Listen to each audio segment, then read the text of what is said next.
Merci d'avoir été merci nombreux pour ce moment, 60 ans après.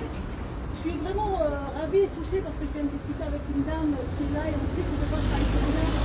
Elle était là à 14 ans, mais surtout son mari aussi était déjà là il y a un an. C'était en photo de journal. Il y a un monsieur que j'ai rencontré il y a 5 ans ici, donc ça veut dire que notre démarche, elle n'a pas heurté. Voilà, je suis vraiment torturée l'esprit en me disant qu'est-ce que je vais dire ce soir. Et souvent les autres parlent mieux que nous. Et je vais vous rappeler une phrase il y a 10 ans, ce que disait Benjamin Stora sur la guerre d'Algérie. On est toujours dans la guerre des mémoires, où chaque camp dit ma souffrance est supérieure à la vôtre, les morts sont plus nombreux. Donc là, c'était 50 ans après la fin de la guerre, là c'est 60 ans après la fin de la guerre. Il serait temps de finir avec cette logique mémorielle communautaire. C'est tout l'enjeu et tout l'objectif du collectif Jeunesse 61. Et c'est pour ça que nous voudrons mettre en place 3 endroits différents. Ici, au Trianon, sont morts des soldats. Une jeunesse sacrifiée pour une guerre qui n'a jamais dit son nom, qu'on a envoyée en Algérie, pour pacifier un territoire. Et cette jeunesse, elle a été aussi sacrifiée, il ne faut pas l'oublier. Et donc, c'est important pour nous, dans l'histoire du collectif, d'être sur ces lieux, ici et plus tard sur le Pont Savoie. Donc, je vous explique juste un peu le déroulé, puis après, je laisserai la parole. On va faire le recueillement ici, puis ensuite, on va lire des textes. Ça reste de la fiction, donc écrite par Didier Bédard. Je vous invite, madame, à venir déposer la gerbe avec moi. Je vous en prie.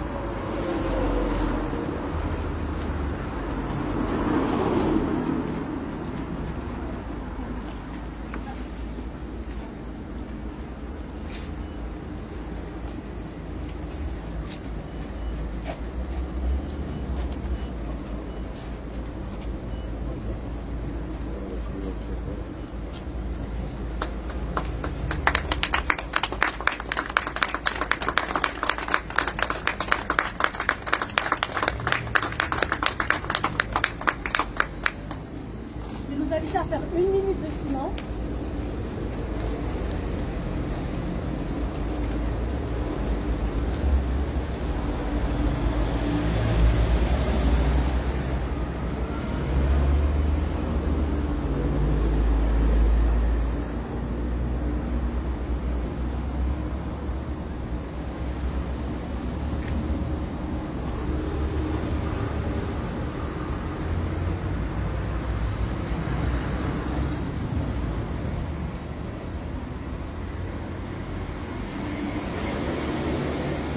Merci. Et je tenais, comme je venais de le faire, à saluer la présence de Ludovic Médès, député. Puis je vais quand même aussi rappeler le travail fait par Macron ces dernières années et le rapport Stora pour essayer de réconcilier ces mémoires. Merci pour ta présence. Moi-même, je peux rectifier certaines petites choses qui ne sont pas totalement. Ouais. Alors tout d'abord, ce jour-là, c'est triste. Je suis arrivée à la rue de Londres. Vous voyez où est la rue de Londres? Les premières grilles du Botanique. Avec mon papa, ma maman et un petit frère de 4 ans. J'avais 14 ans. Nous avons entendu les rafales très longues. Mon père qui rentrait 10 ans, 2 ans avant, qui avait été malgré nous grandi cette guerre, nous a tout de suite protégés. C'est-à-dire qu'il y avait un porche là-bas. On s'est mis sous le porche et comme d'habitude, il nous a dit collez contre les façades et nous nous sommes retrouvés là face à ce tombeau protestant pour voir ce qui s'est passé. Mais ça c'est mon histoire à moi. Par contre, l'histoire que je vais vous raconter, c'est l'histoire de mon mari. Il y a 19 ans, il se trouve là.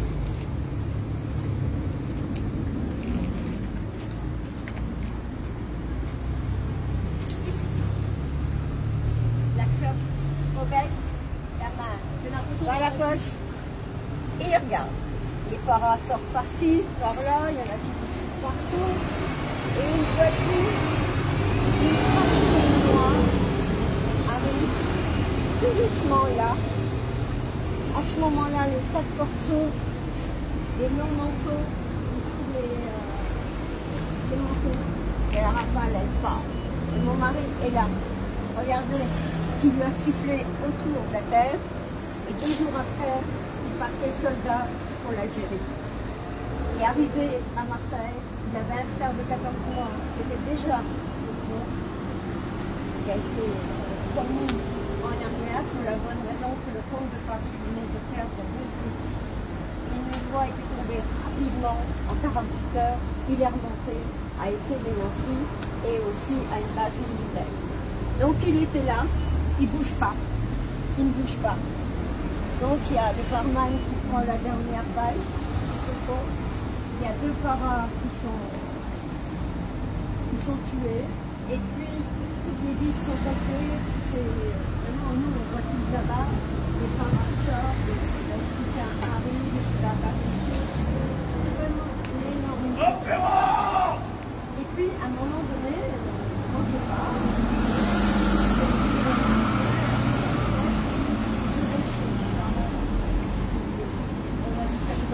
mon mari habitait rue de Reims, on se connaissait comme ça, c'est-à-dire que nous on l'appelait, on avait 14 ans, j'appelais le fils du gendarme, mon beau-père était gendarme, et puis nous allons mettre ma maman en sécurité, mon frère aussi, et on remonte jusque dans la rue du 20e. Et là, la rue du 20e, un massacre. Il y a les bérets verts et les bérets rouges qui descendent avec les camions débauchés. Il ne reste plus que ces armatures. Les mecs sont assis dedans. Certains sont debout, d'autres sont accrochés à l'extérieur. C'est quelque chose d'horreur. Nous, on en voit 6 comme ça partir. Et ces 6-là, ils vont où? Ils se dirigent au café de la gare. Là, ce fut une ratonnade terrible. Ils ont pris surtout les verres qui étaient très durs. Les bouteilles de vodka, les bouteilles de whisky. Sur les tables en verre, et tout ce qui était brun, vous étiez bronzés, vous reveniez de vacances, tout y est passé. Il ne faut pas oublier non plus que ces gens qui étaient là, ils avaient tous entre 18 et 25 ans, pas plus. C'était pas un endroit où on allait quand on avait 40 ou 50 ans, pas à l'achat. C'est une jeunesse qui est partie, ça c'est vrai. Mais ces paras qui étaient venus là s'amuser, tout simplement s'amuser. Ils sortaient d'un gros souci psychologique. Ils avaient perdu dans leurs 2 brigades à peu près 200 hommes. Donc on les avait fait revenir en Lorraine pour qu'ils se requinquent, pour essayer de les remettre après de nouveau au front. Alors ils étaient ivres de colère. Voilà. Alors il ne faut pas non plus tout croire. Il y a beaucoup de choses que ça devrait nous permettre de ne plus rien avoir 60 ans après. Je ne comprends pas. Moi, je ne voudrais pas que mes fils aillent maintenant quelque part uniquement danser, uniquement écouter de la musique, uniquement boire un verre et se retrouver, eh bien ma foi, peut-être mort, peut-être handicapé à vie, parce que je ne sais pas après. Qui est-ce, s'il y a eu des gens handicapés ou quoi, je ne sais pas. Il y a eu tellement de monde et de blessés qu'on ne connaît pas le reste après. Écoutez, voilà. Je vous remercie vraiment pour votre témoignage. Je vous en prie. Merci vraiment d'être venu parce que on avait eu la réflexion de raviver des souffrances et c'est vraiment pas le but des collectifs. Et là, je vous invite, on va juste se déplacer vers là pour les lectures. Ça sera plus agréable qu'à côté de la route. Je vous laisse suivre Didier qui est devant. Ah, il y aura une rue non, pas pour l'instant. On a demandé une rue en alternative auquel il n'a pas encore répondu.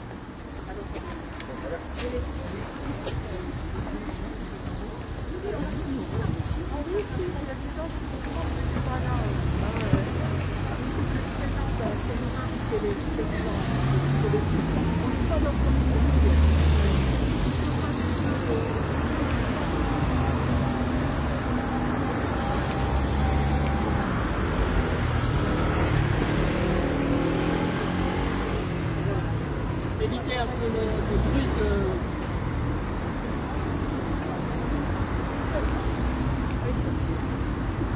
J'attends s'il y a des gens qui nous rejoignent. Voilà. Nous avons traversé la rue, symboliquement, parce que maintenant, nous sommes du côté de la littérature et de la fiction. Nous sommes plus du tout du côté du témoignage et de l'histoire.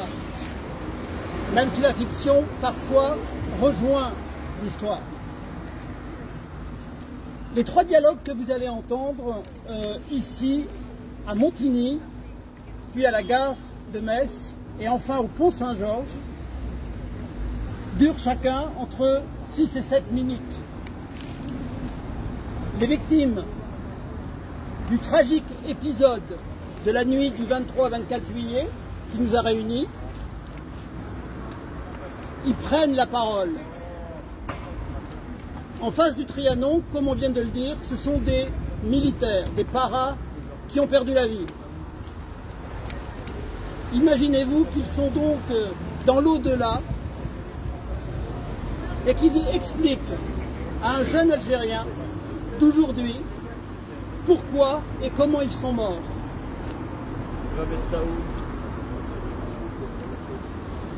J'ai choisi, dans les travaux d'historiens,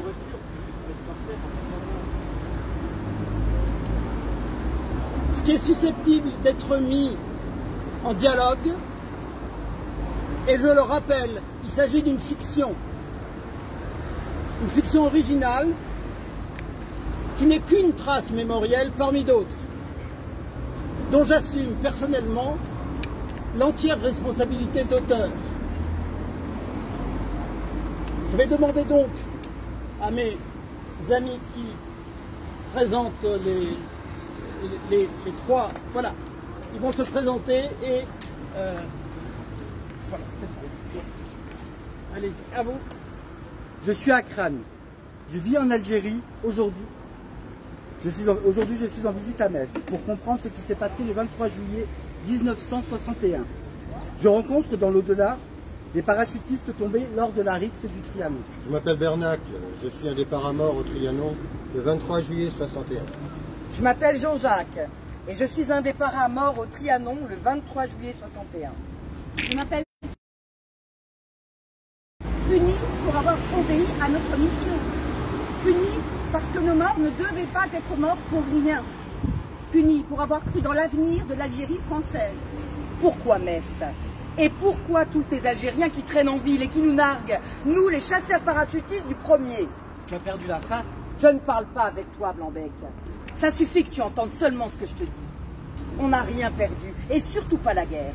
Tout est encore possible. La France doit comprendre qu'elle reste en Algérie. On est renvoyé juste au moment où on a besoin de nous, au moment où les paras doivent rester en Algérie. La guerre est déjà gagnée. Et qu'est-ce qu'on nous met sous les yeux? À tabler au buffet de la gare de Metz. Ils se la coulent douce, ces melons, ils rigolent de nous. Pourquoi ils ne repartent pas d'où ils sont venus? J'avais la rage 3 mois avant déjà, le mercredi 26 avril 61. Ils disent qu'Alger, le putsch, c'est foutu. Charles, le général, qui a osé le putsch, il se rend. Et nous, hein, les seuls à lui avoir apporté nos couilles, nous, les seuls à ne pas s'être des longs, nous devons reculer. On s'est retrouvés au coin, 1500 bidasses comme des bourricots à attendre la sanction. Notre punition, Metz. 43 jours après le pchit, on arrive à Metz. Le 8 juillet, Fissa, à la caserne serrée à Moulins, au camion. Les potes sont chauds. Ta ta ta. Ta ta ta ta ta ta ta ta ta ta. Algérie française, Algérie française. Régiment de rapaces, reprenant le flambeau, prêt à fondre sur la menace, pour l'honneur du drapeau. Encore. Pour l'honneur du drapeau. Vous étiez chaud bouillant. Les copains s'embrouillent avec des couilles dès le premier soir de notre arrivée à Metz. 15 jours après notre arrivée sur place, il y a eu ce samedi au Dancing. Les Arabes nous embrouillent ce soir-là, comme chaque soir. C'est pas les raisons qui manquent de chauffer avec eux. Et je te redis la vérité, pas pour une fille. Il n'y a pas de fille à Montigny à danser avec un Algérien, c'est pas vrai. Bernacle rentre à la caserne, amoché. Je dis à Bernacle, on va pas baisser notre flûte. Ils t'ont fait une tête comme une citrouille. Il faut y retourner. Le lendemain, je reviens au dancing avec les potes. Je dis à Bernacle, montre-moi les cons de la veille qui t'ont cherché. Bernacle s'approche d'un mec, il se barre en courant.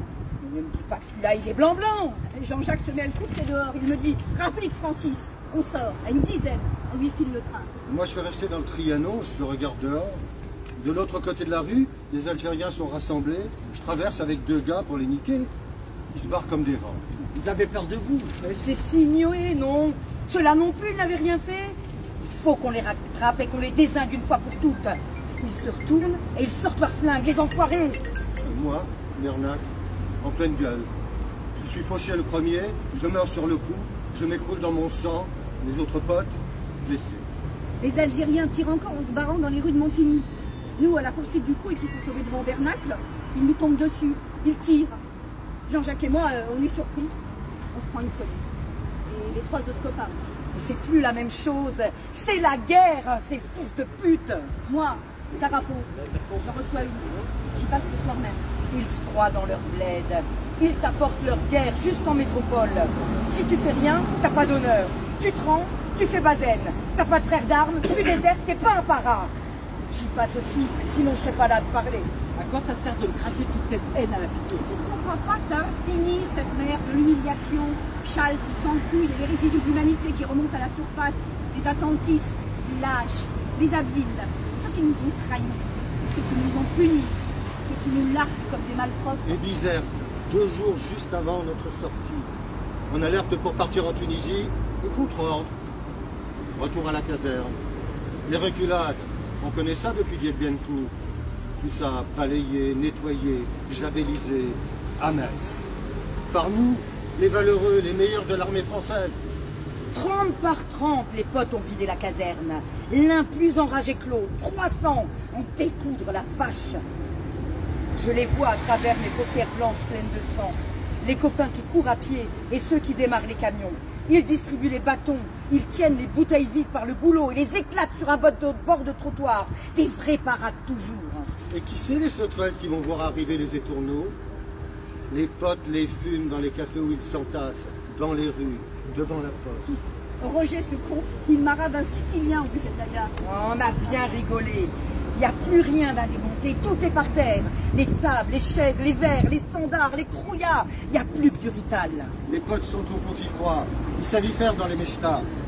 Il y a un coup de feu, un Algérien est blessé. Ou mort, pas savoir. Et d'autres sont noyés dans la Moselle. Ah, ça se voit que tu connais pas Metz. Hein. T'as vu le niveau de la Moselle au petit froid? Les gars, on mange qu'à la baille, ça se peut. Les dipos sont carapatés dans la flotte. Chlop, chlop, chlop. Ça dépend peut-être du moment, non? Le niveau est bas aujourd'hui. Il est haut ce jour-là, il y a 60 ans. Il ne faut pas confondre avec Paris 2 mois après. En octobre, là, oui. Il y en a qui ont été foutus dans la Seine. Ils ont coulé, oui. Et ils sont remontés à la surface pour flotter le ventre à fleur d'eau, blanc comme des nénuphars. Vous auriez aimé que la Moselle soit plus profonde. Vous n'aviez rien dans la tête. Et comme vous avez donné des idées aux sbires de Papon, Ouais, on va pas tout nous mettre sur le paletot, hein. on n'assume plus sa punition collective. Ils sont valeureux, les guerriers, fiers de poursuivre la guerre, leur expédition punitive, leur baroud d'honneur. Mais qu'est-ce que tu connais de la guerre, toi, morveux? Si t'es vivant aujourd'hui, c'est parce que les faits l'ont défendu ton pays. Chien en vie vaut mieux que le lion mort? Ah oui, mais c'est en chien que tu la vis aujourd'hui, ta vie.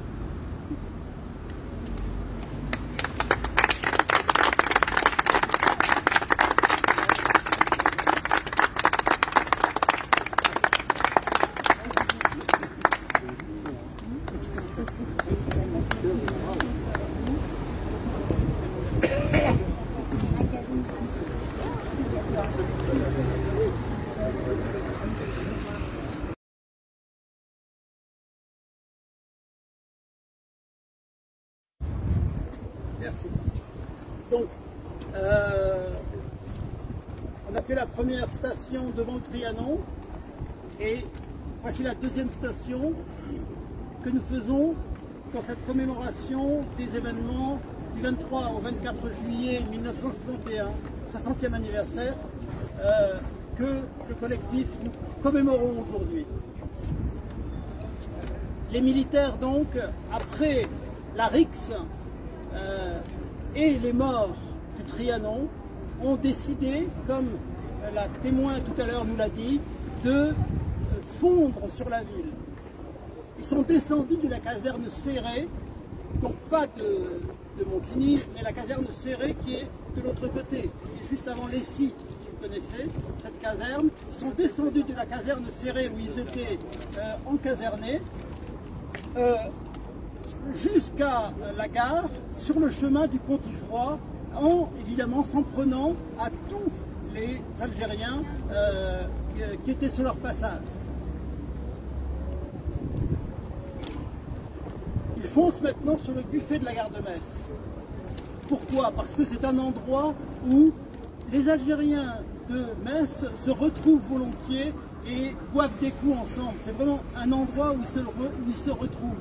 C'est l'endroit pour eux qui est la cible parfaite pour commettre des exactions. Ils saccagent tout dans le buffet de la gare. C'est un témoignage de la serveuse du buffet de la gare qui a raconté ce qui s'était passé ce jour-là. Cette dame est décédée maintenant, mais c'est sur la base de ce témoignage que j'ai pu écrire le dialogue qui va suivre. Un autre témoignage, il y a un avocat de Metz qui s'appelle Monsieur Maître Gardel. Il faisait son bridge dans un des salons de la gare. Il rentre chez lui et il raconte à un de ses enfants qu'il a vu se précipiter un Algérien ensanglanté dans le salon où il jouait au bridge. Et les gens qui jouaient au bridge, évidemment, l'ont tout de suite caché sous une table de jeu et lui ont évité d'être molestés par le groupe de ces assaillants qui étaient vraiment déchaînés. Donc, comme tout à l'heure, devant le Trianon, j'ai donné la parole aux victimes de cette soirée-là. C'est-à-dire que vous devez de nouveau imaginer qu'on est dans l'au-delà et que, à Crâne, un jeune Algérien qui vit en Algérie et qui est venu en visite à Metz se rend dans l'au-delà pour parler aux victimes de cette journée-là. Tout à l'heure, c'était les paras et maintenant, ce sont évidemment les Algériens.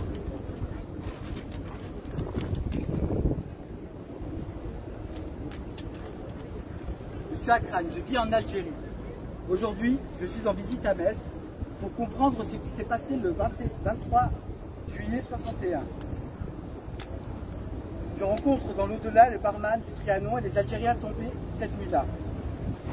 Je m'appelle Mokhtar et je suis mort dans la nuit du 23 au 24 juillet 1961. Je m'appelle Saïd et je suis mort dans la nuit du 23 au 24 juillet 1961. Je m'appelle Jean-Pierre, j'étais barman au Trianon en juillet 61 et je suis mort d'une balle perdue ce soir-là. Bonsoir à Crâne. Bonsoir. Excuse-nous si nous sommes en retard d'un secteur à l'autre, difficile de passer le checkpoint pour arriver jusqu'ici. Arrivé jusqu'ici, vous n'êtes pas contourné au même endroit? Quand tu demandes, Miskine, en bas ou en haut, ça a toujours été la même chose. Ça le sera toujours. Les torchons ne dansent pas avec les serviettes. Même mort, ça continue. Tu le connais, toi, celui qui peut écrire le mot fin? Je m'appelle Mokhtar. Lui, c'est Saïd et lui, Jean-Pierre. Jean-Pierre? Jean-Pierre, 2 fois il ne devait pas être là, au Trianon et ici. C'est le barman du Trianon. Il a reçu une balle perdue dans le dancing le 23 juillet. Alors c'était une balle algérienne. Les parents n'ont pas tiré à ce qu'on sait. C'est dans les rues qu'ils se sont déchaînés avec ce qu'ils avaient sous la main. Oui, c'est une balle d'un flingue algérien. Je la vois qui arrive sur moi, elle est brillante, immobile, sans cervelle. Alors pourquoi ici? Pourquoi pas dans le secteur où ça s'est passé? Personne ne m'a visé. La balle a ricoché pour m'atteindre. Pas de chance.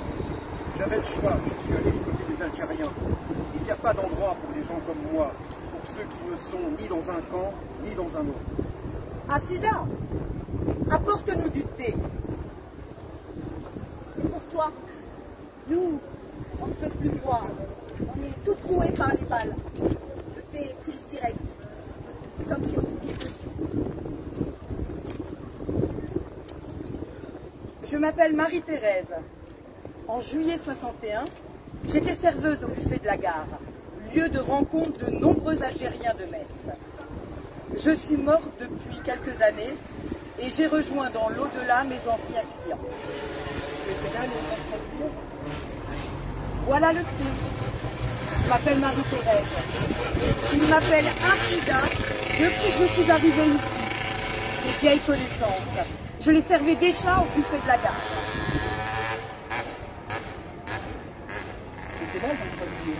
Quand les paras entrent et cassent tout, les Algériens se mettent en bouclier et m'emmènent dehors. Ils m'ont évité un mauvais coup. Ceux-là, où sont-ils morts et comment? Moi-même, Marie-Thérèse, je ne le sais pas. Et Afida ne leur demande pas. Si tu agites un peu, c'est le reste qui est rejeté dans le monde. Ça t'arrivera ça aussi à mon crâne. Tu dois faire gaffe. Comment puis-je savoir alors, Marie-Thérèse?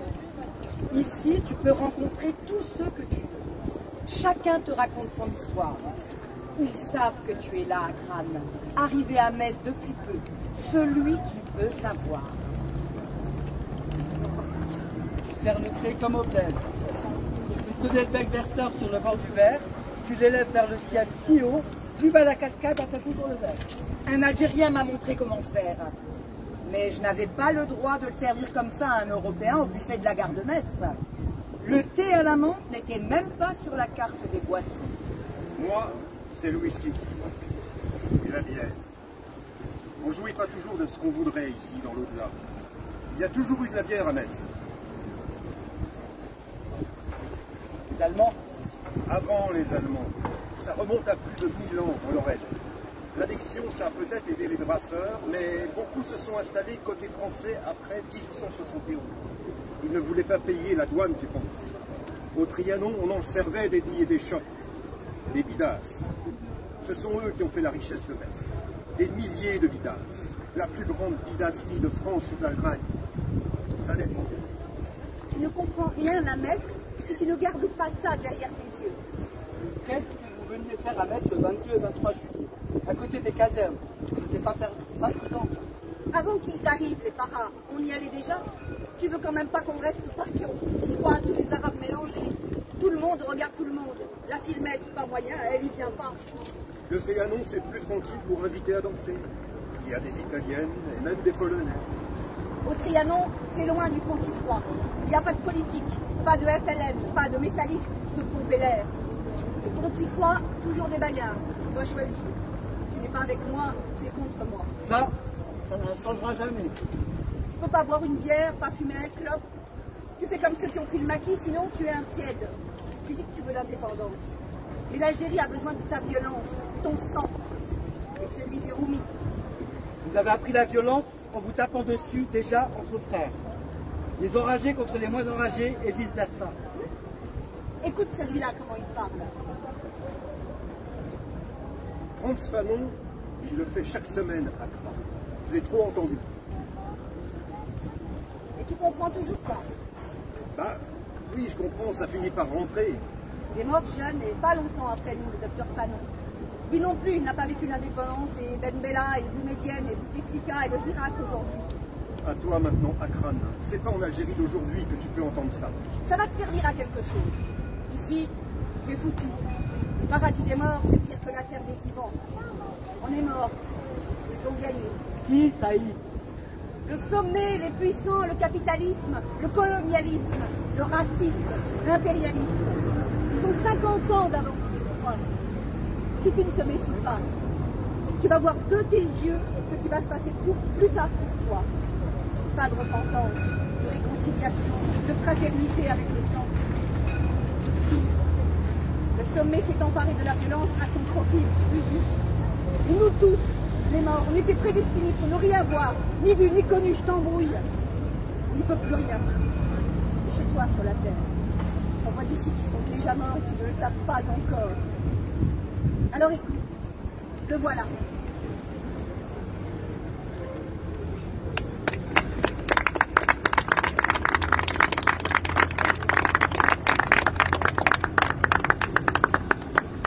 Alors, je vous propose maintenant de se rendre, de vous rendre au Pont Saint-Georges, au Pontifroid, à l'entrée du Pontifroid. Et c'est la dernière station de cette commémoration. C'est là que nous entendrons Frantz Fanon et la fin de ce dialogue théâtral.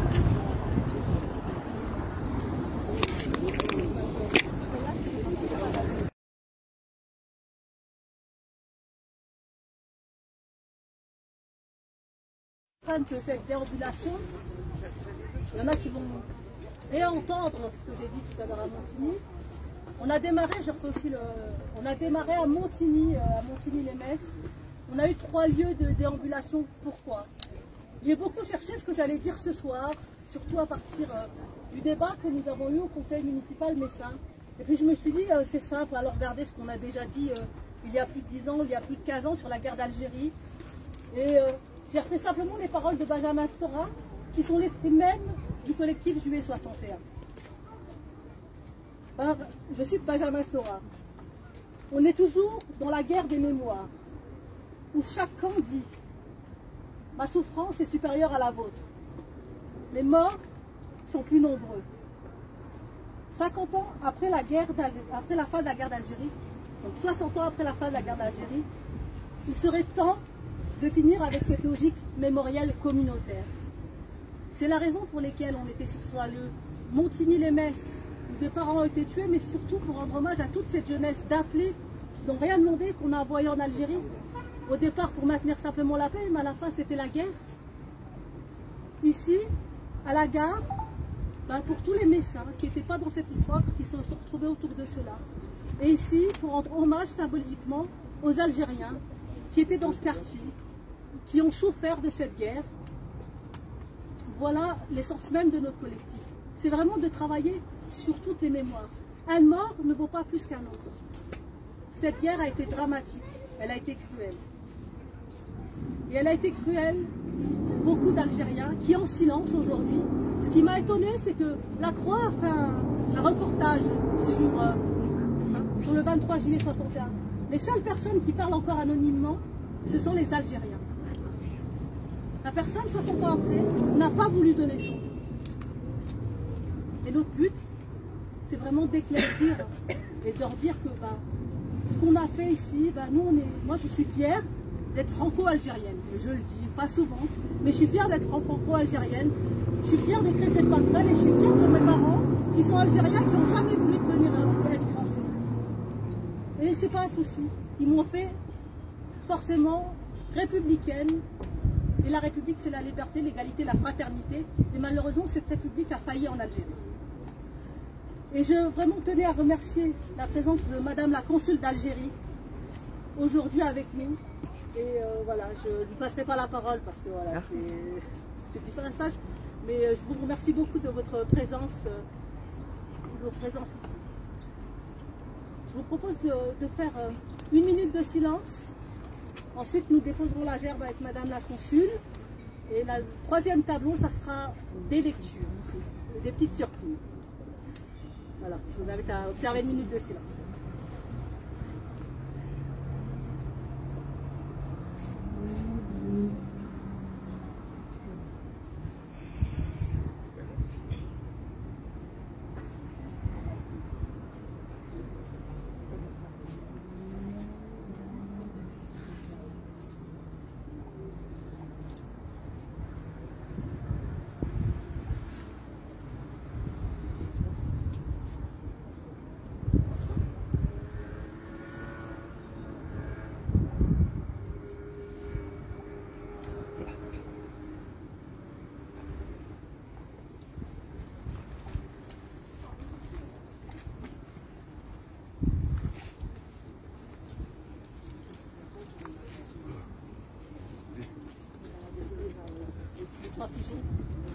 Le caméraman, il va pas être content.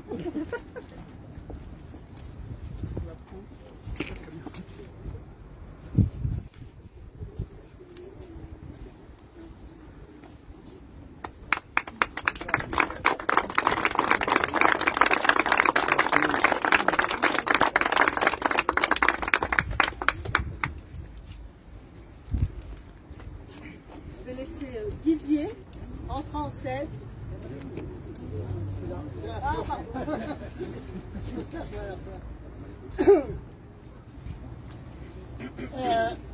Nous voilà donc au troisième temps de notre lecture. C'est la dernière station de la commémoration de son 60e anniversaire, de cette nuit tragique et de l'hommage que nous rendons à toutes les victimes de la nuit du 23 au 24 juillet 1961.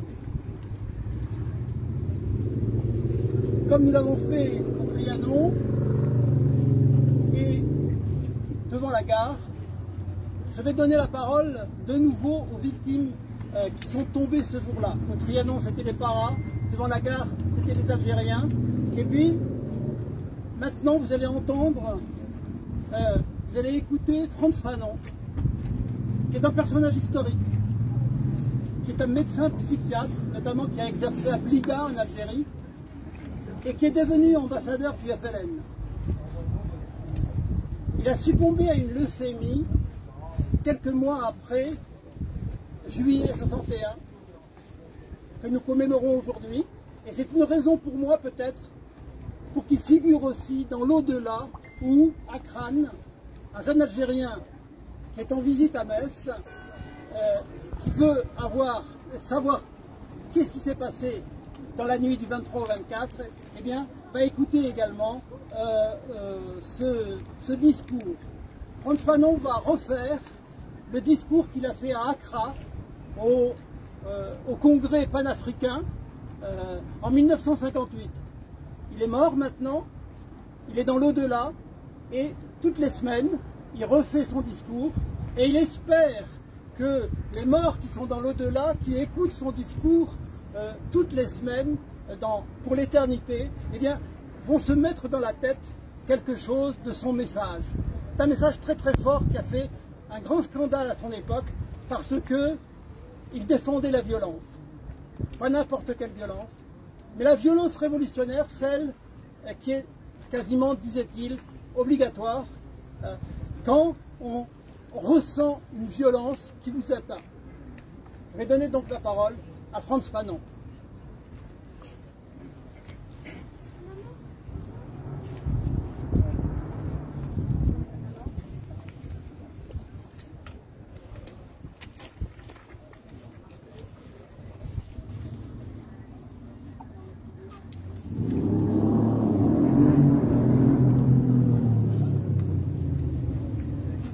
Je suis à Crâne.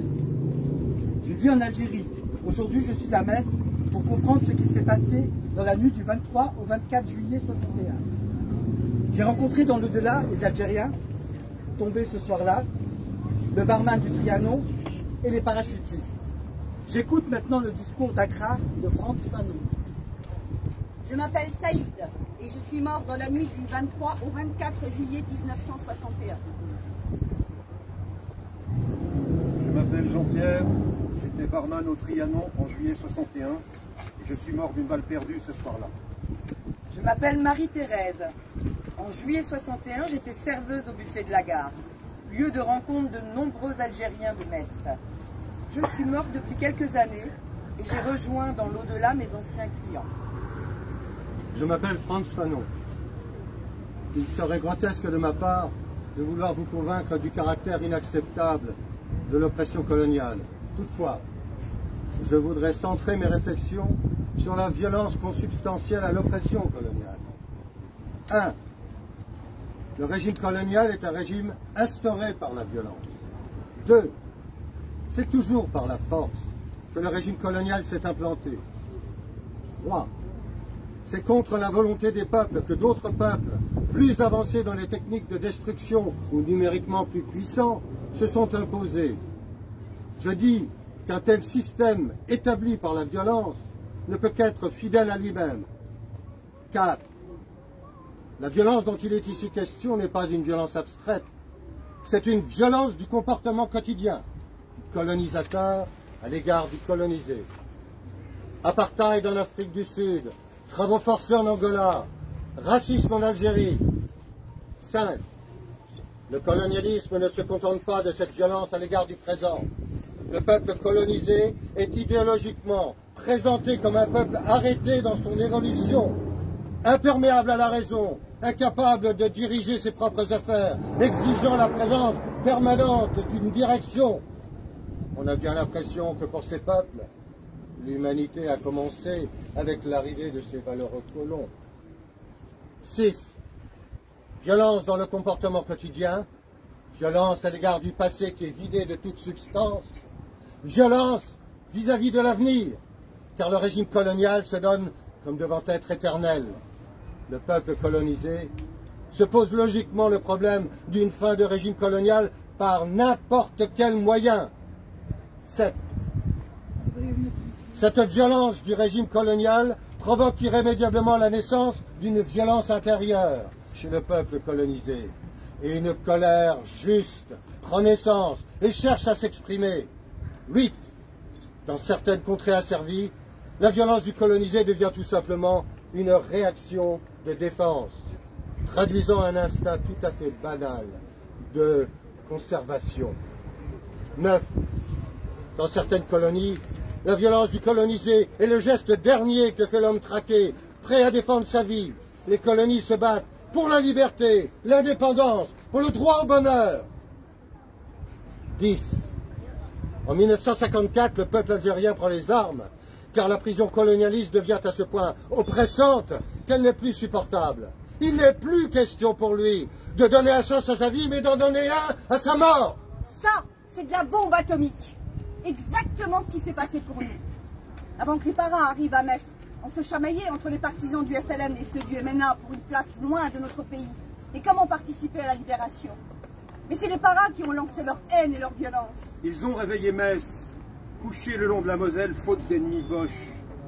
Il lui fallait une guerre, ils l'ont fait traverser la Méditerranée à la guerre. Et ils l'ont fait revenir ici avec un vrai ennemi de guerre. Ça pouvait se passer qu'à Metz. C'était plus les événements, c'est devenu à ce moment à Metz, la guerre d'Algérie. Et nous, les Algériens, on est devenus l'ennemi ici et là-bas, immédiatement, d'un seul coup de baguette magique de la fée. Pour nous, c'est eux l'ennemi en chair et en os, devant nous. On est tous unis, il n'y a plus qu'une seule solution, la guerre. Tout le reste est oublié. Moins d'un an après, le 5 juillet, c'est terminé. L'Algérie est algérienne. Et les tiens sont restés à Metz. Pourquoi tu viens, toi? Le griffe dit, tu creuses un puits quand la maison prend feu. Akram, viens voir. Voilà Moros et Christianos. C'est une fois par an, le 23 juillet. Ça sera un bon souvenir pour toi. Ne lui montre pas ça, Fida. D'ici, tu peux voir aussi ce qui se passe à Metz en 2040. Il cherche à comprendre l'histoire, pas à comprendre l'avenir. Ici, le passé et l'avenir, c'est la même chose. D'ici, tu peux voir aussi ce qui se passe à Metz en 2040. Moi, ça me dégoûte. Voilà comment ils commémorent la nuit des paras, les cons. Ils défilent rue Serpenoise jusqu'en haut du Saint-Quentin.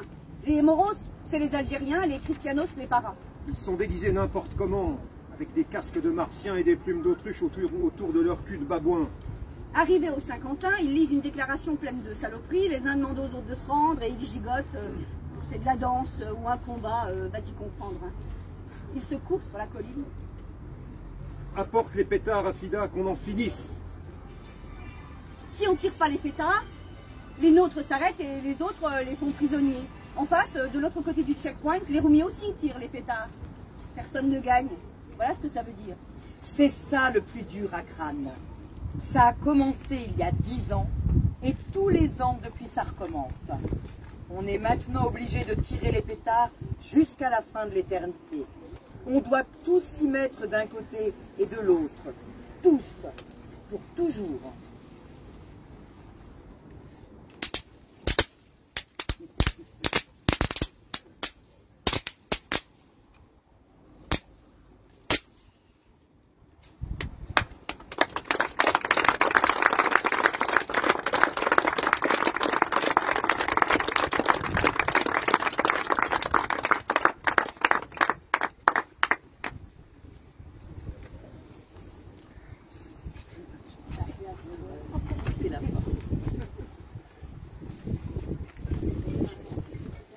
Clôturer en vous donnant rendez-vous comme on est vraiment sur toutes les mémoires.